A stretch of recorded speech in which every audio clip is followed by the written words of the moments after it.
নমস্কাৰ, মই দেৱজানী বৰাই পুনৰবাৰ স্বাগতম জনাইছোঁ মোৰ ইউটিউব চেনেল ব্যঞ্জনলৈ।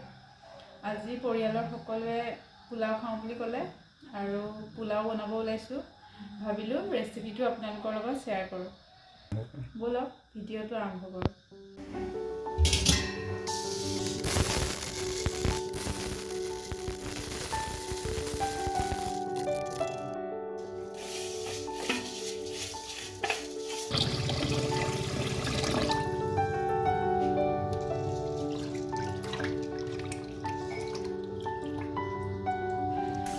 প্ৰথমে চাউলখিনি ভালদৰে ধুই লৈছোঁ। এতিয়া 1 ঘণ্টামান সময় পানীত ভিজাই থওঁ। চাউলটো বাচমতি চাউল লৈছোঁ।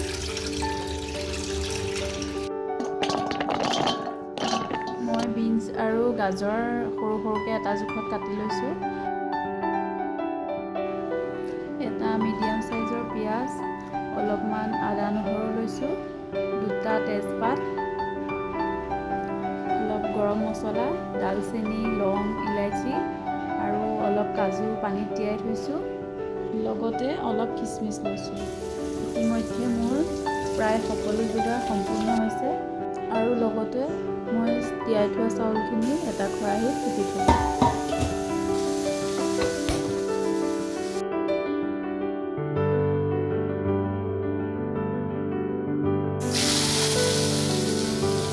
মই কাটি থোৱা গাজৰ আৰু বিনছখিনি অলপ ফ্ৰাই কৰি লৈছোঁ, টেষ্টটো ভাল হ'বৰ কাৰণে।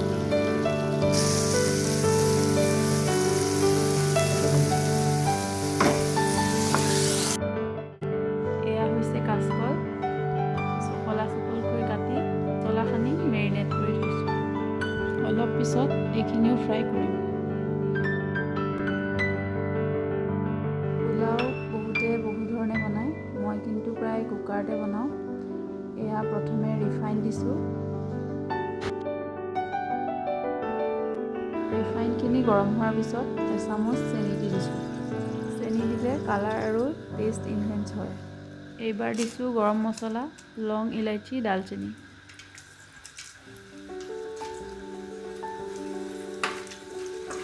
অলপমান লৰাই এতিয়া তেজপাতখিনি দি দিম আৰু লগে লগে পিঁয়াজখিনি দি দিম। দি কম জুইত ৰঙচুৱা হোৱালৈকে অলপ ভাজিম।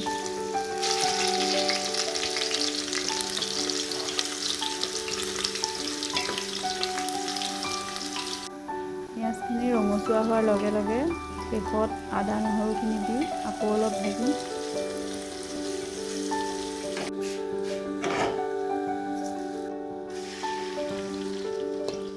টুকি থোৱা চাউলখিনি কুকাৰত দি দিছোঁ আৰু মছলাখিনি মিক্স নোহোৱালৈকে অলপ সময় ভালদৰে ভাজিম।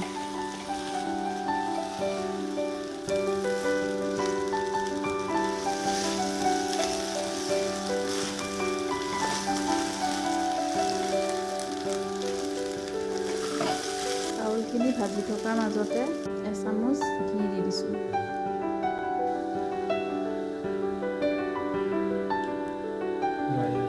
আৰু এতিয়া দিছোঁ খিচমিচ।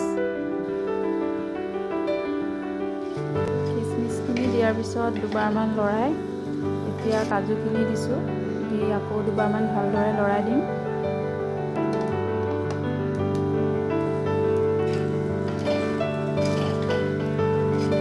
ফ্ৰাই কৰি থোৱা বিনছ আৰু গাজৰখিনি দি ভালদৰে লৰাই দিম মিক্স হ'বৰ কাৰণে।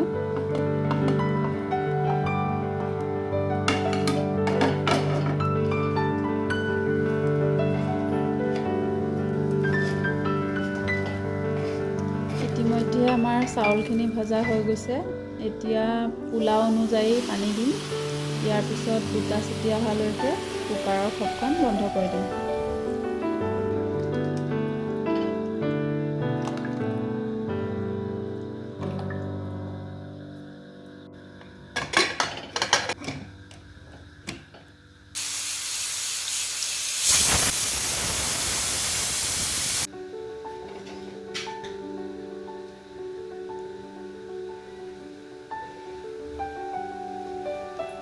পিঁয়াজ আৰু তিয়হৰ চালাড, এয়া কাচকল ফ্ৰাই আৰু এয়া হৈছে আজিৰ পোলাও।